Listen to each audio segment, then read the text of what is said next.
j'ai peut-être pas été suffisamment attentif, mais j'ai pas eu le sentiment que le plan de relance qui a été annoncé au mois de janvier dernier soit très très vert. Enfin, il me semble bien que ça doit être le WWF qui avait fait une estimation, je vais peut-être dire une bêtise, mais Serge Auroux me démentira, en disant qu'il y avait 2,7% des dépenses qui étaient conformes aux objectifs du Grenelle. Alors, je ne sais pas. C'est la mauvaise foi du WWF, ça. Pourquoi? Parce que c'est vrai que nous avons fait notre plan de relance après avoir fait le Grenelle. Et donc avoir mis sur la table à la fois les perspectives du Grenelle, le budget du Grenelle, le budget 2008-2009, et même 2009-2011, puisqu'on a un budget triannuel cette année. Et c'est vrai que quand on compare juste ce qu'on appelle plan de relance par rapport à celui des autres pays, on a un faible pourcentage. Mais parce que les dépenses qu'ils mettent dans leur plan de relance, c'est quoi? C'est la rénovation énergétique des bâtiments, c'est les énergies renouvelables, et ce sont souvent des moyens de transport plus collectifs. Nous, ça, on ne l'a pas mis dans le plan de relance parce qu'on l'a déjà annoncé avant, on l'a déjà mis avant sur la table, et c'est le Grenelle. Donc quand vous additionnez le Grenelle et le plan de relance, que vous ne pouvez pas faire chez les autres puisqu'ils n'avaient pas de Grenelle, vous arrivez à des choses qui sont cohérentes en termes de pourcentage. Le problème est d'ailleurs pas d'être mieux ou moins bien que les autres, c'est de faire ce qu'on doit faire. Et je pense qu'on fait ce qu'on doit faire. Le plan de relance en a rajouté un petit peu, mais on avait même un petit peu de mal, puisque comme on avait, nous, listé tout ce qu'il fallait qu'on fasse dans le cadre du Grenelle, quand on nous a dit, il faut que vous en fassiez plus, nous on a dit, mais on avait fait bien les choses quand on a fait le Grenelle. Donc on veut bien vous en retrouver d'autres, mais en termes, par exemple, de moyens de transport et de transport collectif, de train, etc., on avait vraiment écumé avec le Grenelle tout ce qu'on pouvait faire tout de suite. Je vous rappelle que dans le Grenelle, il y a 2000 km de lignes à grande vitesse, par exemple. Il y a des objectifs pour le fret ferroviaire. Bon, résultat, ce qu'on a effectivement réussi à faire dans le plan de relance, c'est à mettre quelques routes en plus, parce qu'on nous demandait de trouver des investissements à faire à court terme. Donc résultat, on a mis un peu de route. On est en prenant des précautions sur pas n'importe quelle route, pas dans n'importe quelles conditions, etc., etc. Mais l'essentiel des opérations, l'essentiel des travaux, l'essentiel des investissements, ils sont dans le Grenelle, ils sont effectivement pas dans le plan de relance. Vous souhaitez rajouter un mot, Serge Auroux, là-dessus, ou on passe la parole à Eric? Non, c'est difficile parce que Michel Papalardo, c'est un grand commis d'État, c'est quelqu'un qui travaille vraiment bien, mais je ne suis pas d'accord avec elle sur le plan de relance. Je ne suis pas du tout d'accord avec elle. Je vous relis quand même quelque chose du président de la République, de Monsieur le Président de la République. Même si je ne veux pas créer de nouveaux sites nucléaires, je sais que nous ne devons pas renoncer à cette énergie. Je reprendrai les principes que vous proposez, notamment le principe de transparence. Or, il a créé un nouveau site avec le second EPR et sans aucune transparence dans le débat public. Et dans le plan de relance, eh bien sûr qu'on avait d'autres idées. Franchement, si en France, on peut rendre les transports publics dignes et décents pour les millions de travailleurs qui tous les jours se rendent à leur travail, eh bien là, je crois que dans le plan de relance, on a beaucoup à faire. Sur les énergies renouvelables, il est complètement anormal de ne pas imposer les chauffe-eau solaires, au moins. C'est pas normal que l'Autriche et l'Allemagne soient devant nous dans ce domaine-là. Moi, je crois qu'il faut qu'il y ait une obligation, au moins à partir en dessous Orléans. Donc, ça, il y a des choses très aisées qu'on aurait pu faire. Ça manque d'audace dans le plan de relance. Ça manque d'audace, très franchement. C'est possible. Il s'agit de quoi? Il ne s'agit pas de faire plaisir aux écologistes. Il s'agit de simplement ne pas dépasser les 2 degrés centigrades, et ça, c'est pas moi qui le dis, c'est le GIEC. Nous ne devons pas dépasser les 2 degrés centigrades de température. Or, nous sommes sur une trajectoire de 5 à 7 degrés.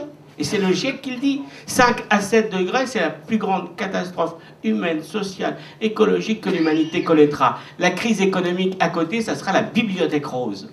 Voilà, l'enjeu, il est là. Bien sûr, un Grenelle, c'est un outil intéressant avec une manière de travailler ensemble qui nous a permis de nous écouter, de nous respecter, mais d'avancer. Mais bon, de grâce, de l'audace. De l'audace, pourquoi? Pourquoi on a éteint les lumières samedi soir? On n'a pas éteint les lumières pour faire plaisir à tous les adorateurs du panda. On a éteint les lumières pour signifier au monde qu'il y a un grave problème. Et là, maintenant, on ne pourra pas dire qu'on n'était pas prévenu. il y a un problème. Et Copenhague, début décembre, et Hervé qui arrive de Bonn le sait bien, ça sera extrêmement difficile. C'est une négociation entre les pays riches, les pays émergents, les pays en voie de développement, dans une totale mondialisation des égoïsmes. Il y a, là, actuellement, nous allons vers l'échec de Copenhague. Et l'échec de Copenhague, c'est l'échec, c'est l'avenir de nos enfants, des générations futures, qui est simplement en jeu.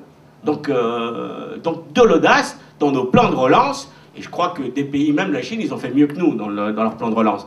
Même si la Chine, ils sont en pleine catastrophe écologique. Non, la Chine n'avait pas son Grenelle avant, donc bon voilà, ils font des efforts et je critique pas, loin de là, au contraire, j'ai toujours dit qu'ils faisaient effectivement des tas de choses. C'est vrai que dans leur plan de relance, simplement on va dire, bien sûr, ils en font plus que nous, mais ils n'avaient pas de Grenelle avant. Donc je suis très sérieuse quand je dis qu'il faut prendre des choses dans leur ensemble. Je reviens sur les 2 points qui ont été soulevés par Serge, et qui lui manque dans le plan. Je ne dis pas qu'il est génial le plan de relance et que tout va bien. Hein. Simplement, je voudrais juste qu'on ait les idées claires.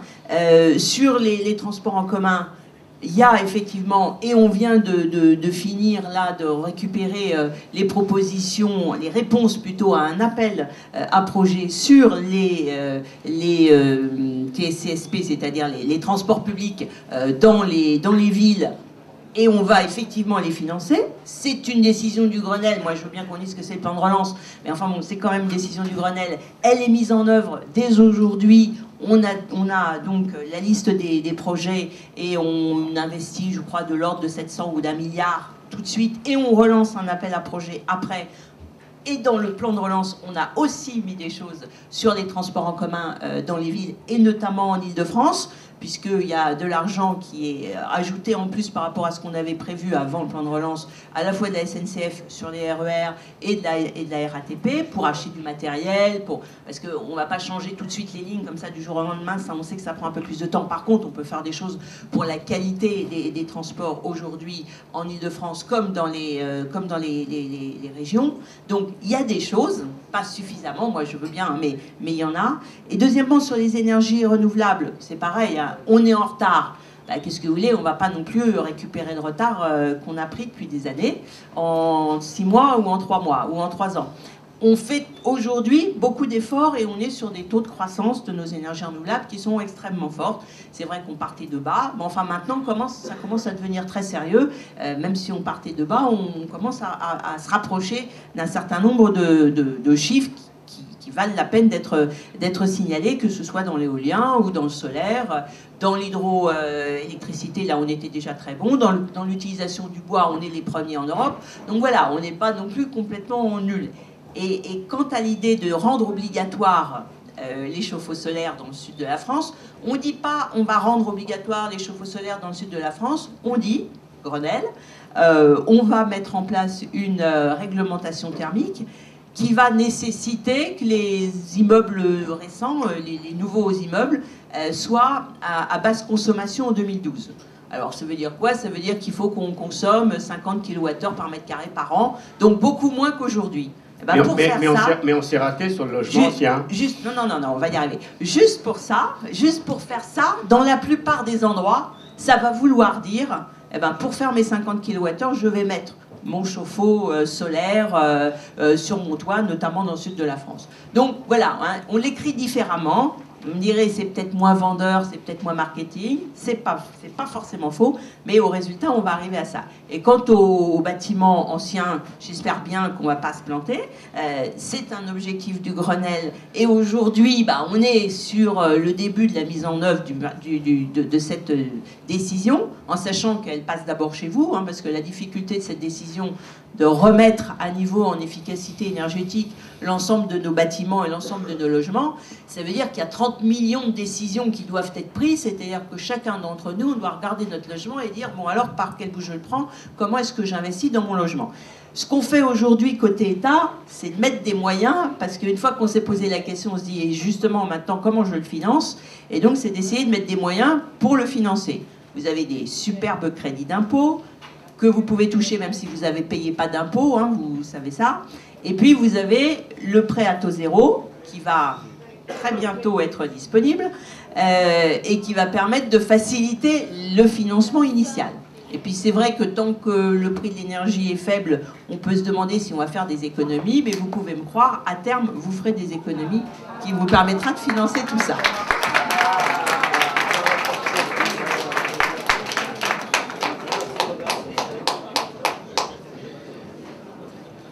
Donc voilà, tout ça pour vous dire que tout n'est pas parfait, mais que même les sujets dont a parlé Serge Auru, ils sont quand même en cours de traitement. Il y a encore beaucoup de travail à faire. D'accord. Bon, en attendant que Dany atterrisse, Hervé Kempf, lui, atterrit déjà un peu. Il est rentré dans notre débat. Donc, Hervé Kempf, pour sauver le capitalisme, pour sauver la planète, sortez du capitalisme, pardon. On a échappé au point d'exclamation, mais je suppose que ça veut dire que vous êtes plutôt négatif par rapport à la question qu'on se posait ce soir. Donc le Grenelle de l'environnement répond-il à l'urgence écologique? Il n'a pas été vraiment question de sortir du capitalisme, ni de la part de l'État, ni, je crois d'ailleurs, même des ONG dans ce cas, non? Alors moi je suis très positif et je suis heureux. Alors en résumé, là, le sujet c'est le Grenelle, hein, parce que je suis un peu arrivé en retard, donc j'ai effectivement essayé d'atterrir, donc excusez-moi.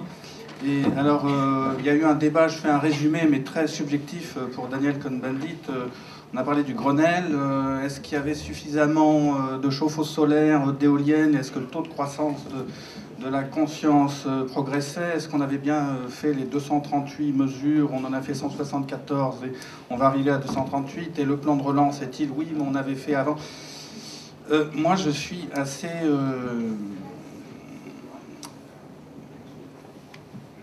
Alors il y a un mot, vous avez dit, il y a la sobriété. Alors c'est vrai, on arrive à la sobriété. Mais il y a une sobriété qui n'existe pas, c'est la sobriété de l'oligarchie.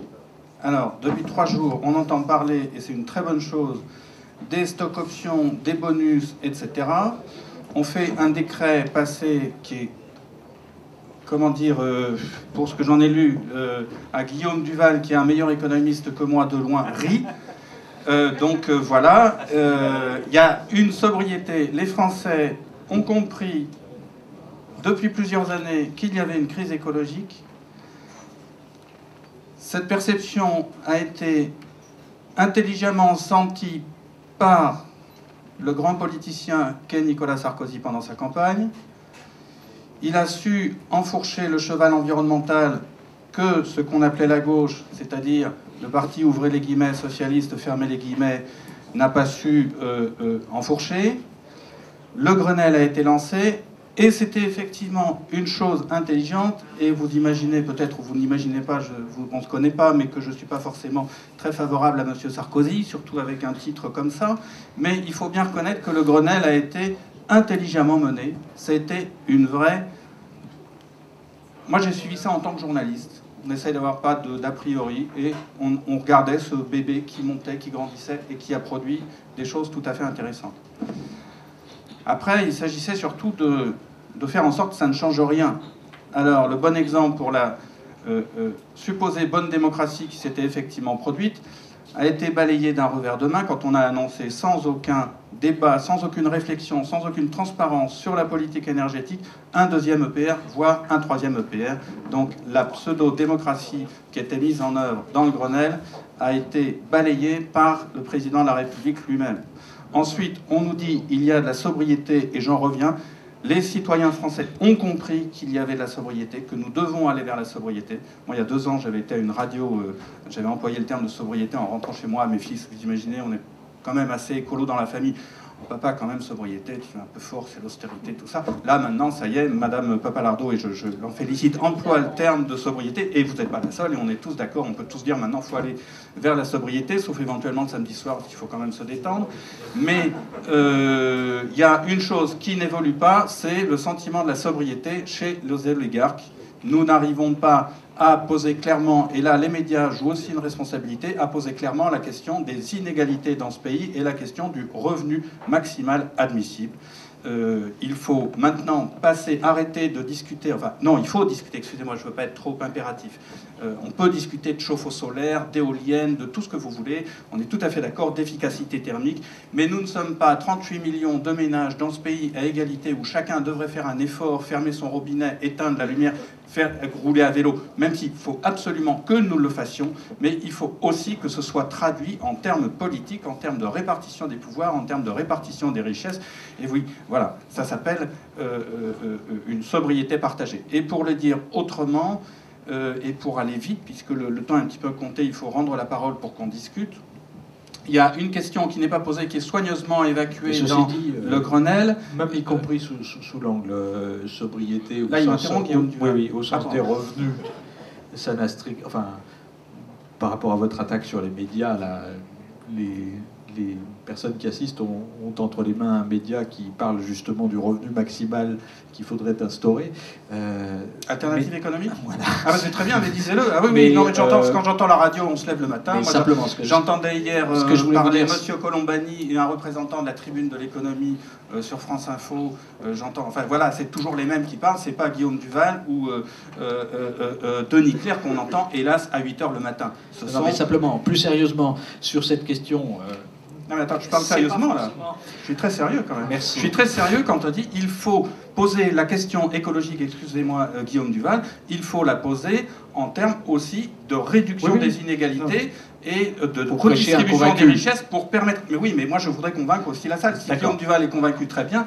Si on est tous convaincus, je voudrais vous poser une question par rapport à ça. C'est que ça n'a... Enfin, par rapport au titre de votre bouquin, je sais bien que c'est une question centrale pour vous et je pense que c'est tout à fait juste que ce soit central et que vous le mettiez en rapport avec la discussion écologique. On ne le fait pas suffisamment en général.